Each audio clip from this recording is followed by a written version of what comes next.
good morning, good afternoon, or it's definitely not morning for most of us. All right. Welcome to The Road to Email Compliance, the Basics, Challenges, and Gotchas. We have wonderful panelists today. Before we introduce our panelists and get started, let's go ahead and take care of a few housekeeping items. This is myself, Angelica Cabral, a marketing manager at Sercante. You do not care about me, you care about the panelists. That's what you're here for today. So let's go ahead and get them introduced. Actually, before doing that, let's talk through some sessions that are a must attend later on today, 2:20 p.m. Understand and protect your record of system of record, rather. Along with that time, we have Salesforce Flow for contact role woes. And later on at 2:50 p.m. Eastern, we have Leveraging Marketing Cloud Engagement to produce positive customer-driven outcomes. Awesome. So our goal for today is to learn how our panel of trailblazers have implemented compliance solutions in their own organization. So we're going to hear about their personal experiences, some of their own opinions that they have, and what they've went through to get these processes set up. In this session, we'll explore the basics of different options you have as an admin to capture and process email consent, and what are some lessons learned from the process set up by our panelists. All right, let's get everyone introduced. I will kick things off with passing over to Hannah to introduce herself, and we'll follow up with Bonnie, Krystle, and Ben afterwards.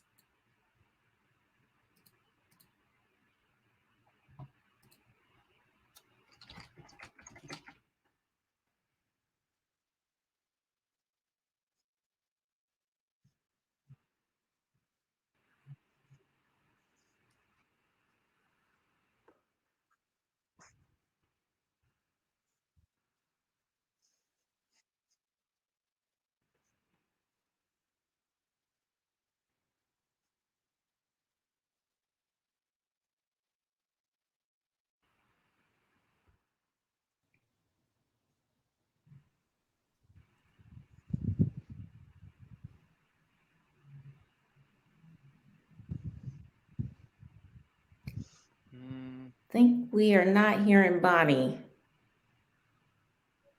Nope. Bonnie, yeah. Bonnie, you're muted. There's some. So you're unmuted. I think it's just internet connection. There we go. That's okay. We can hear you now. Great. Yeah, I'm getting an unstable internet connection warning. I apologize. My name is Bonnie. I'm a marketing manager at Cint.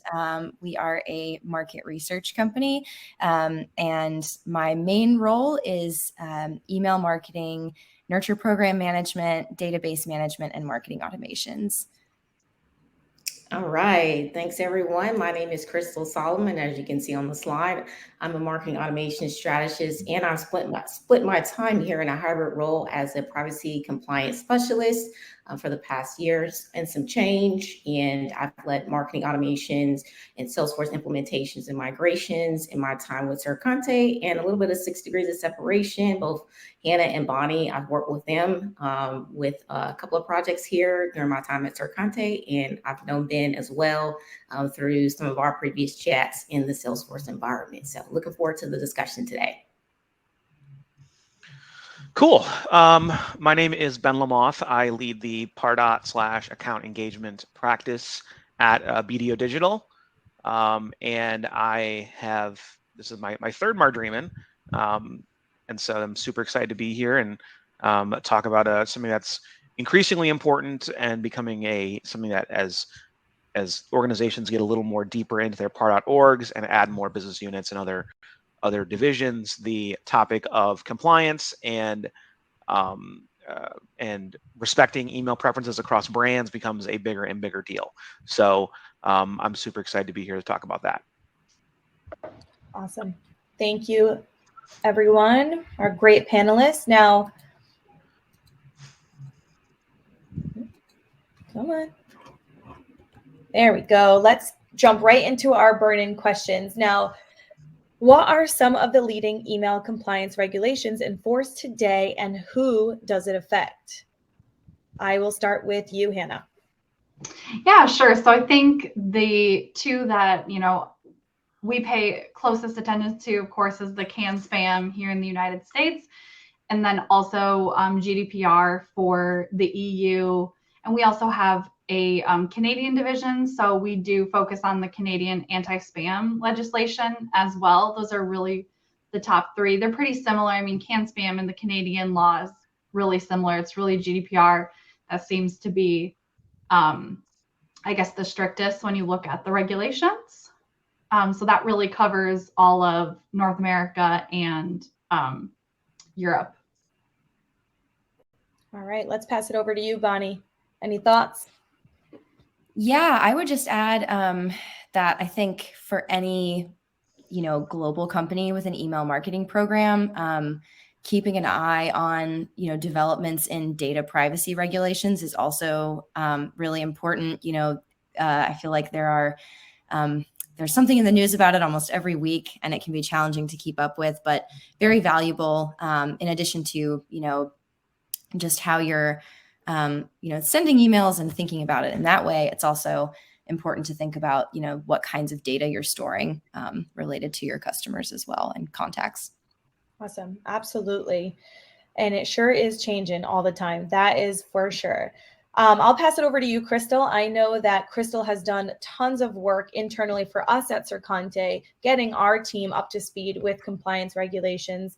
So I'm sure you have lots of good stuff to say. Oh, yes, Angelica, I'm over here salivating, wondering and waiting for my turn because I want to expand on what Hannah said with those three regulations. So I want to take you all to class. If you want to pull out your pen and pencil and paper, get ready. I'm not a lawyer. I just play one at Sercante. And even with that, there's my disclaimer, right? This is just informational purposes. We definitely recommend you go back to your legal team to really unpack these regulations. But let's go ahead and just talk about at a high level what each of these really break down to say. So for those of you that don't know, CAN-SPAM, or Controlling the Assault of Non-Solicited Pornography and Marketing Act, was an act that was passed back all the way in December of 2003. And that is the US standards for sending commercial email. So spam is going to be what's considered to be unsolicited commercial email, junk mail, or bulk mail that really hasn't been requested by a recipient. So while express, implicit, or informed consent are not clearly defined as a requirement to send an email, informing email recipients of where and how to opt out is. So that's very important to understand about US policy and regulation. As far as, who does it affect? The application of the CAN-SPAM policy really applies to all commercial messages, including B2B or business-to-business email. And these violations can be penalties up to $46,000 per email. So you really want to dig into understanding the tenets of the CAN-SPAM policy. There are some best practices. Salesforce gives you in the knowledge articles as well for that. From a CASL standpoint, that's Canada's anti-spam legislation that was passed back in July of 2014. And that is an opt-in based law that pertains to commercial electronic messages sent to Canadian residents. It prohibits the sending of commercial electronic messages. That's email, SMS, etc. So unless express or implied consent is given, and there are some exceptions and requirements for those, that is also going to be considered to be a violation if you send an email to a Canadian resident for there. And an application for that is businesses should be aware that their consent obligations under CASL are not the only ones that they should respect. Believe it or not, in addition to CASL, there are some obligations under PIPEDA, Canada's Federal Personal Information and Electronic Protection Act, that businesses should also familiarize themselves with, because there may be some additional implications or regulations that you'll need to comply with in addition to CASL if you're in that territory as well. And those fines can be up to 10 million. So now we're up in the ante there. So this is very important regulations to understand. And then wrapping things up with the GDPR, right, or the General Data Protection Regulation. And that was passed in 2018. So you see, we're kind of building here, right? 2003, 2014, 2018, just like Angelica said, these things are continuously moving and elevating throughout the time. And really what the GDPR does is clarify the terms of consent, which is going to be defined as any freely given and informed action from a data subject. And it does require organizations to ask for an affirmative opt-in to be able to send email communications. So organizations must make it easy for people to change their minds and opt out, right? We have those right to be forgotten, right to be deleted, remove my information. Those principles of GDPR. So if a marketing email doesn't present the option to unsubscribe, and it is sent to someone who never signed up for it or doesn't advertise a service related to that receiver, it is considered to be violating GDPR. And again, those fines could be up to 20 million EU or 4% of your annual revenue. All right, you got all that? You wrote all that down? If not, don't worry, this is recorded. You can go back and press pause, but really go ahead and think about all these 3 regulations, how they're matriculating throughout the time, and how they're really impacting your business from an opt-in and a consent standpoint. I told you all, Krystle is the wealth of knowledge. I knew she was going to have stuff to say. I knew it. Then I don't know how you can top that, but if you've got something else to add, go ahead and toss it in. Yeah, that was comprehensive. That was great. The only thing, and if it's been mentioned and I missed it, I apologize. Is, I mean, Castle was mentioned, I know, and it's something that I'd definitely look into more deeply if you are doing a lot of Canadian outbound emailing. But I also want to make sure that people keep an eye stateside. Because there's can spam here, but there's also states are taking it upon themselves to develop their own versions. And I know that some of them are somewhat narrowly tailored to very specific messaging, but that dam has kind of broken. I mean, that's as people get more and more annoyed with unexpected email and things of that nature, more and more states are going to take it upon themselves to craft policy, craft laws that will either reflect each other or will one up each other. I know that places like I think New York has one or is about to have one. I know that California's had one for a minute, but you should fully expect that more and more states over the next several years will add them. So some of them, like I said, California's last time I looked at it, and Krystle can correct me if I'm wrong if she happens to know, but I remember reading through it and feeling like it was somewhat narrow or narrower than I thought it was around what is and is not, what it does and doesn't apply to. But I want to kind of cap it off with, especially if you are a large organization and you are being very I don't know, just being a bad actor or not paying any attention to what you're doing with email. Eventually someone will that you become a strong candidate to be made an example of. That's a kind of prevailing thought that I hear a lot of and I see a lot of, especially with GDPR and others like that. It's seemingly less and less often that it's like the small players. Obviously, eventually those organizations will eventually get their share of attention, but it's the big ones, the Visa, MasterCard, the huge financial services, the Googles and Apples and things like that run afoul of GDPR, and those are the ones that end up in the headlines that are meant to make an example of and kind of reverberate downward, saying, "Oh, they actually mean it. This actually means something." So, just all that to say, in the United States, states are going their own way, developing their own rules, and it would be good to, if you are responsible for that, to have like a Google search thing, just to kind of like your state and email privacy, to see if something new comes up, because it may surprise you. But each of them are going to develop their own, most likely, and they've already started. Yeah, and I know we got to move to the next question, but just you mentioned about CCPA, CPRA, which is the latest addition to the California regulations out there. And so, yes, Ben is correct. It is narrower, especially when it comes to minors under 16. Opt-in consent is required, and even for their new introduction of their new category, which is sensitive personal information, opt-in consent is required for that. But for the purposes of this conversation, I want to make sure we have guardrails on and stay with just mainly email compliance, because when we don't want to really conflate the entire consent management program or process with specifics to email consent. But yes, to Ben's point, yes, CCPA and CPRA have much stringent rules there, and I definitely encourage you to check that out.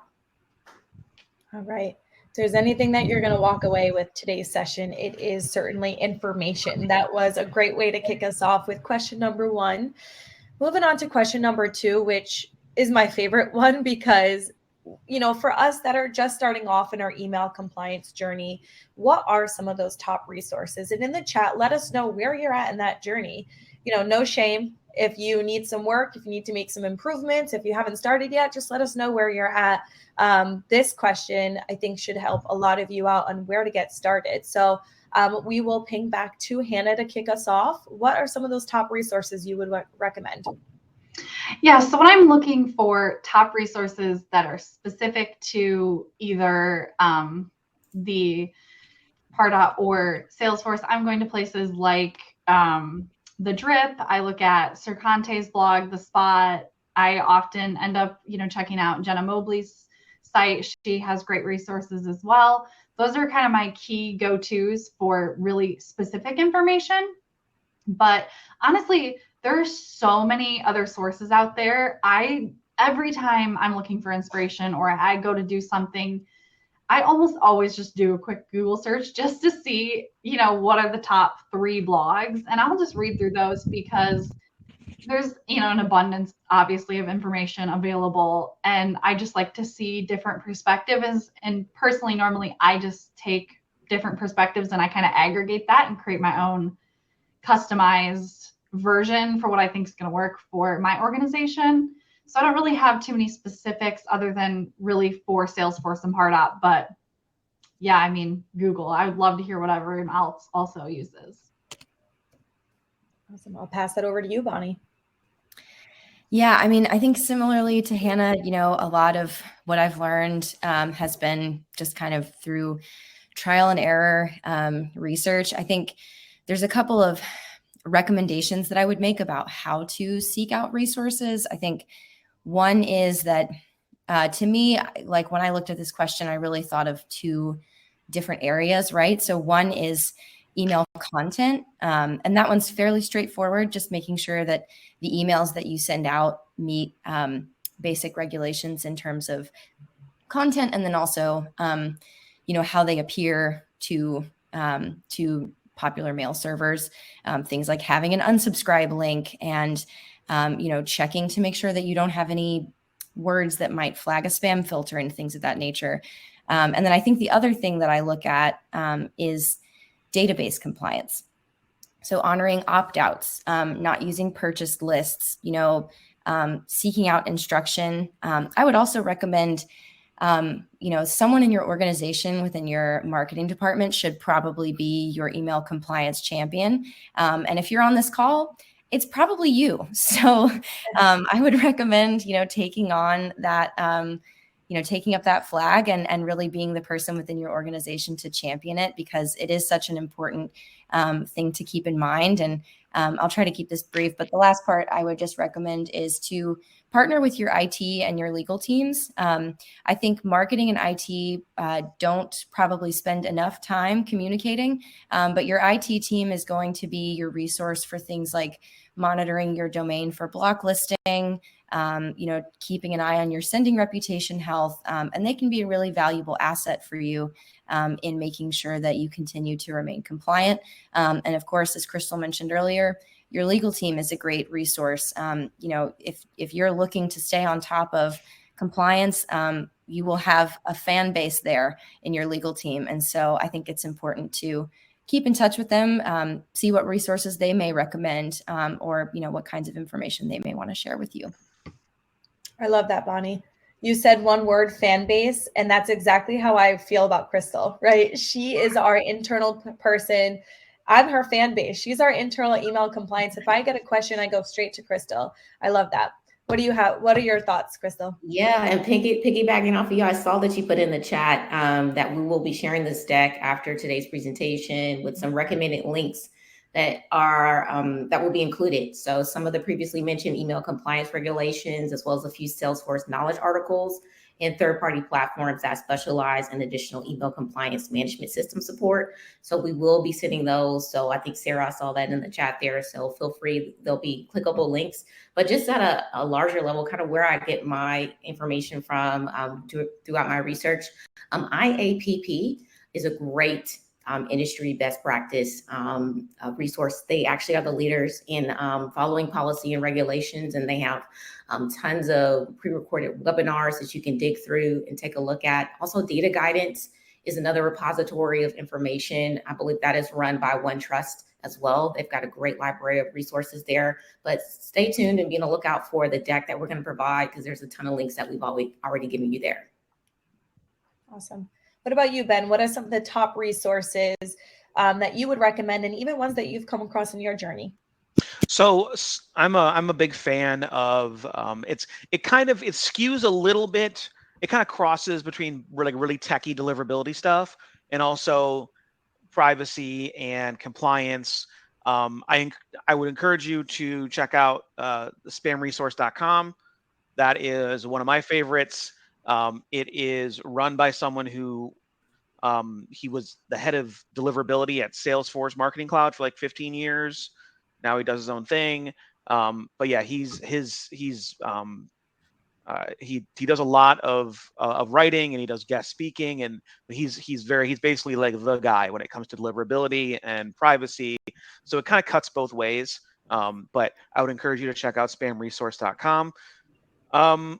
So other compliance resources. I mean, I guess I don't have as many resources as some of the others have on this call. Often what'll happen is I have clients who will ask me, who will say, hey, what are some of the, like, I'm trying to figure out get our compliance plan in place. And often what I find is that a lot of the vendors who produce solutions do actually also provide a pretty decent amount of educational material. Obviously, they want you to buy their product, but they also have to educate you on why that product needs to exist. And so there are solutions out there that I'm aware of that do manage consent. The names at the tip of my tongue, and I cannot remember it. There's one that's very popular. It's like one word. OneTrust. There it is. Yeah, OneTrust, and I'm sure there's others that will that do that. So if you are in the process of looking at a vendor for that, I would encourage you to explore their websites, read up on any kind of material that they provide you on who, what, where, and why that this tool exists, because they will. It is incumbent upon them to make a compelling case for why you need this, and so in the midst of that, they will likely share a lot of good information that you should probably know. I love that. Awesome. Thank you, Ben. Yeah. So there's a lot to know. There's a lot to learn about this email compliance topic. And if someone is just getting started with implementing their email compliance process, what are some immediate actions you folks would recommend? Hannah, I will ping it back to you. Thanks so much. So one of the first things I would say is really start developing your strategy. So just start with a game plan, get a game plan together. If you need the expert assistance, make sure you're working with a solid partner like Sercante. I mean, I work directly with Krystle to develop it for Archer Point, and kind of verified what I wanted to do with her to make sure what we were going to do was going to stand up. And so I would really just say, get your plan in order, work with your team, or if you're solo, get that in place first, do your research. And then a couple of just like quick actions I would say you could take is obviously start thinking about if you're going to do double or single opt-in. That's one of your first kind of major strategy choices you're going to have to make. And then I would say you should start immediately date stamping your opt-ins and opt-outs. So you start building that history and that audit trail as you start moving to a more strict program. And then also something we did that I think is really important is you should establish a firm cutoff date of when you're going to say, we're no longer going to email these people if we truly haven't received a positive opt-in from them in either a double or a single opt-in form. So pick that date and stick with it. So we gave ourselves, let's say we're giving ourselves about a 6-month runway to bring us fully GDPR compliant.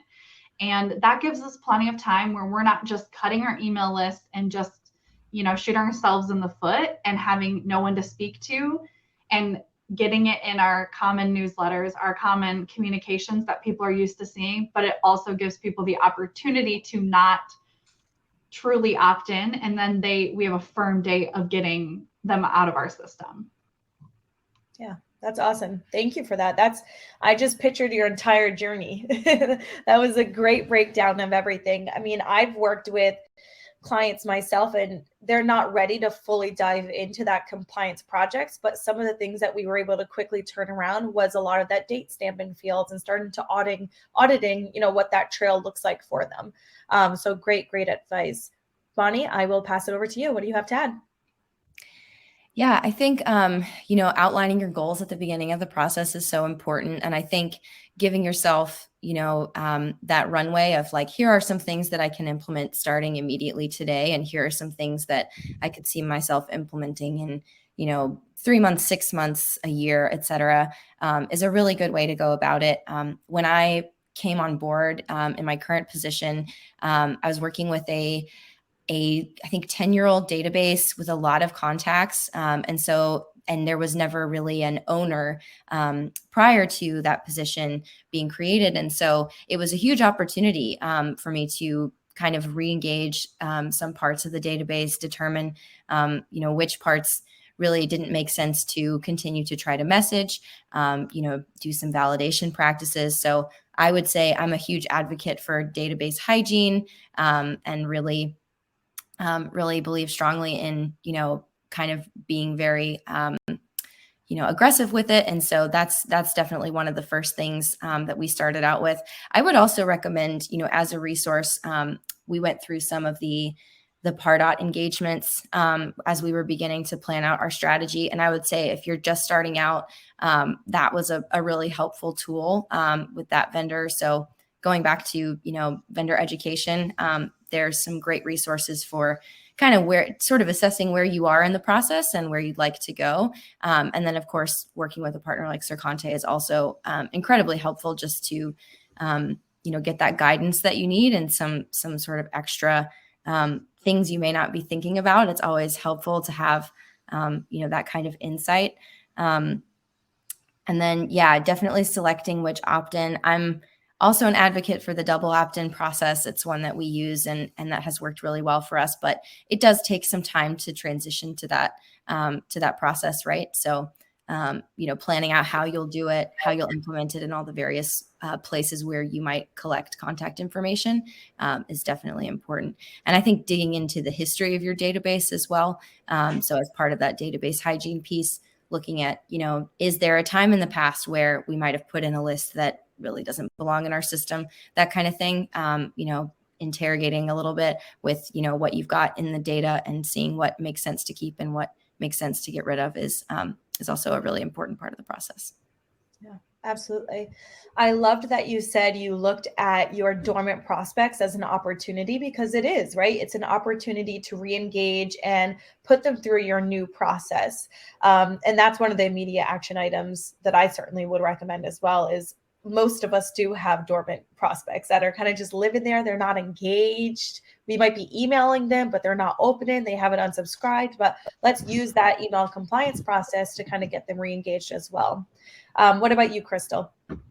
Yes, 100% to Bonnie and Hannah, first of all. But I've got 4 kind of tips here or immediate actions that I would recommend anyone starting or implementing an email compliance program. And some of it's been said a little bit here and there, but I'm going to try to expand upon it a little bit. But the first one I would say is auditing. I think, Angelica, I heard you say that word, but auditing your marketing automation system and documenting the names of your default and custom fields. That's going to capture your email consent. You want to note their sync behavior with Salesforce as well. That's very important. I know they've just recently done an update and a release here. And you also want to discuss internally which system should be the source of truth related to that update. So that's very important to do when you're doing an audit for your default and custom fields, especially for that email opt-out, right? And for any of your custom fields that you're going to be implementing. And speaking of custom fields, if after auditing you find that you're only using the default out of the box fields, the next step would be to create and map Pardot custom fields for 3 recommended fields, which is going to be an opt-in, an opt-out date, and an opt-in source. Those are 3 recommended custom fields, particularly, obviously, this is a Pardot / marketing cloud account engagement conference. If you're going to be using this system, to use those and create those 3 custom fields as an added step to your email compliance program for that. And additionally, I would consider if you do use the do not email field in Pardot, that you also create and map a Salesforce custom field for that on the Salesforce side, and make sure that sync behavior is appropriate. The third thing I would recommend is to update and or spot check your email templates. You want to make sure that there's a link to your unsubscribe and or manage preference center page and privacy policy website.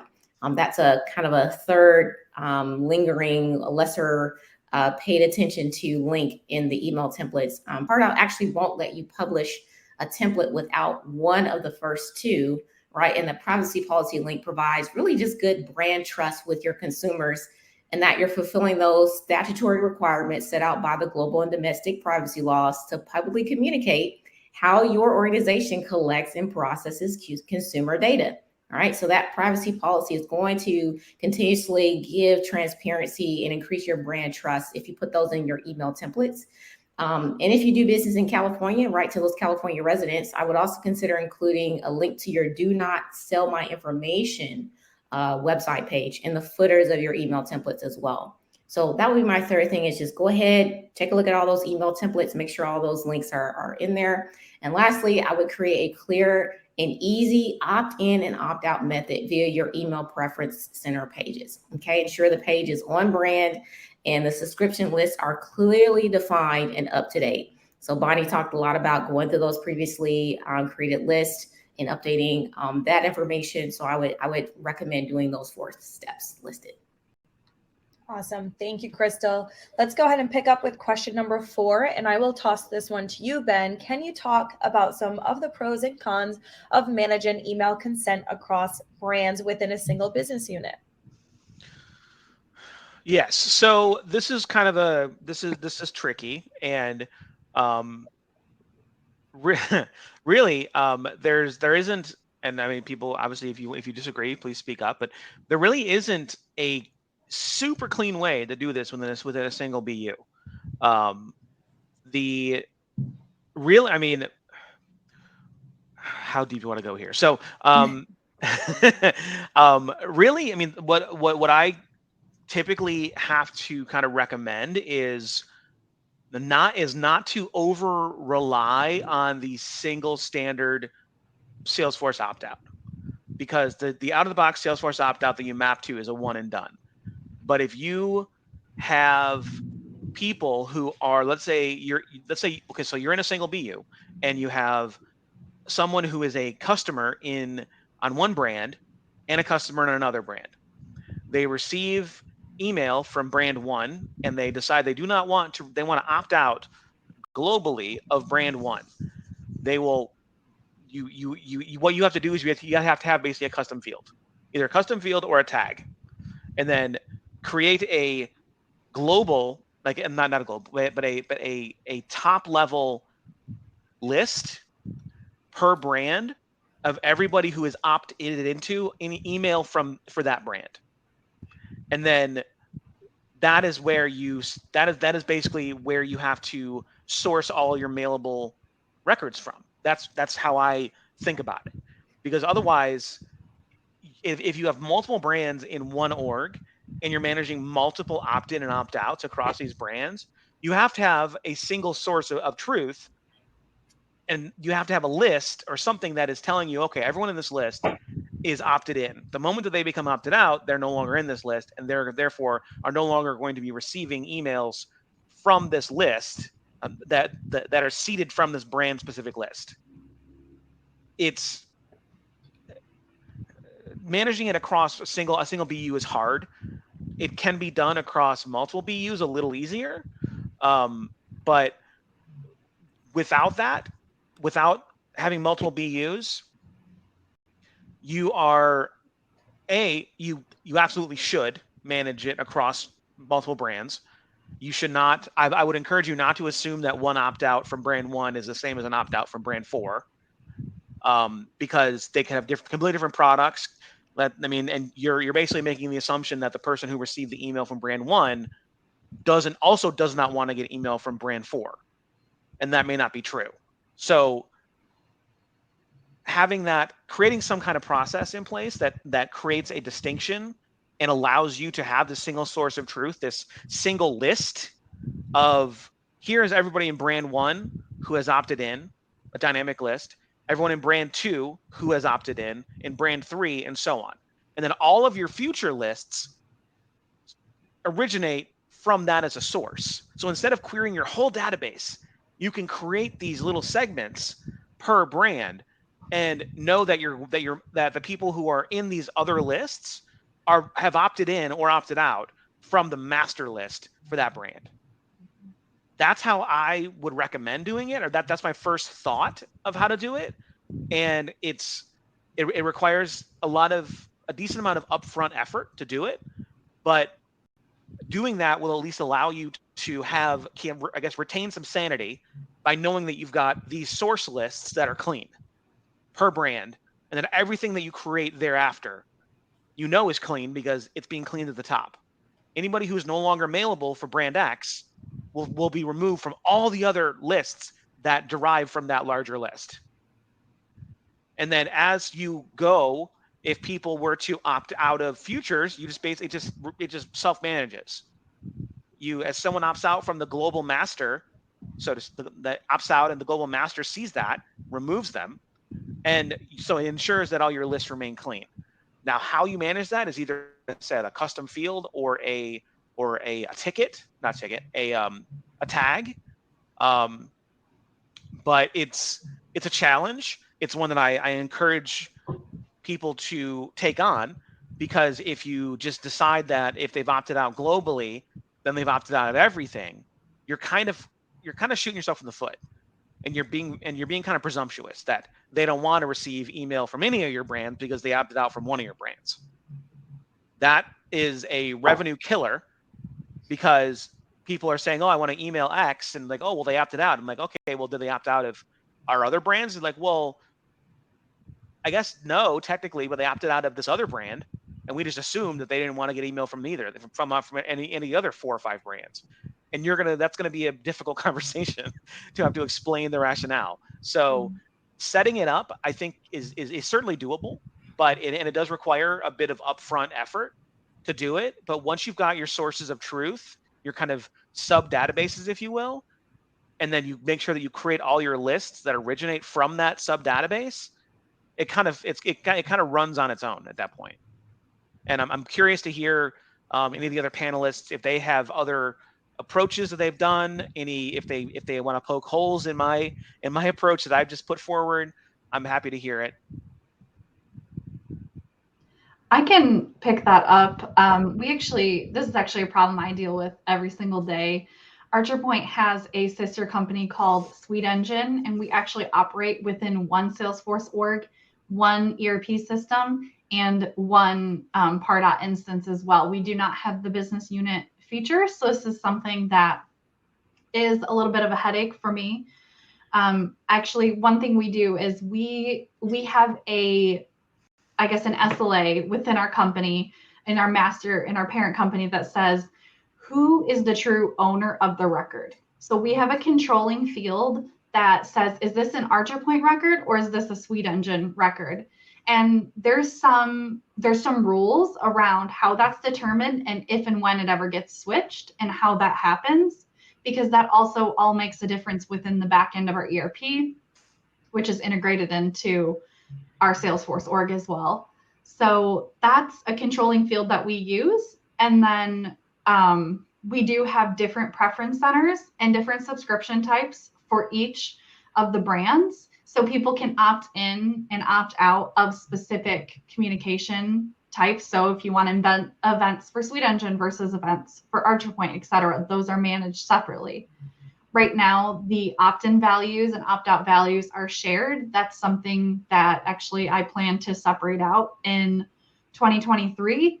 The controlling value actually controls about 90% of my database. So it's actually more rare than I would have even thought that we have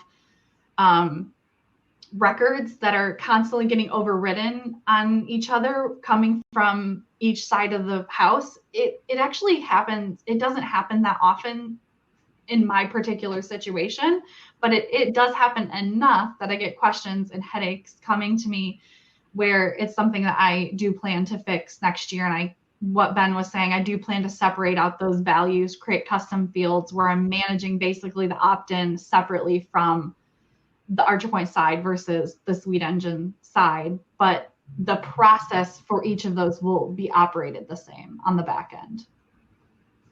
Awesome. That's awesome insight, Hannah. I love hearing your real world use cases. So rolling right into question number 5. And this one's going to be a quick speed round. We'll pass it over to you, Bonnie.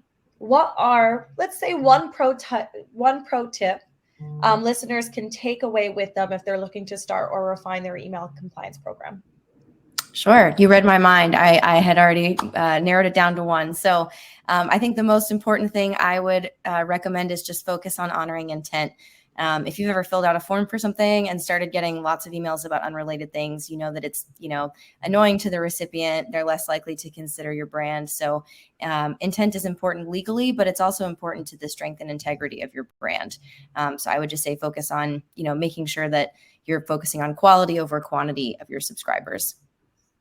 Awesome. Krystle, you have one pro tip you want to share? Yeah, I have two. I'm going to slide it in real fast. Okay. Internally, I want to say that many organizations don't think about email compliance as recipients of emails. So a pro tip would be to periodically review your organization's email retention policy with the goal of reducing the amount of data internal employees store within their mailboxes. So we know with the rise of cyber attacks, phishing, and data breaches, having a time-dated threshold for mandating when you will delete emails will help reduce PII exposure. Okay, so that's one thing. And the other thing I will say is the biggest thing, really, everyone, is just really understand that email compliance does not equate to overall data governance and privacy consent management. Consent is a multifaceted layer that can include other channels like SMS, mobile, advertising.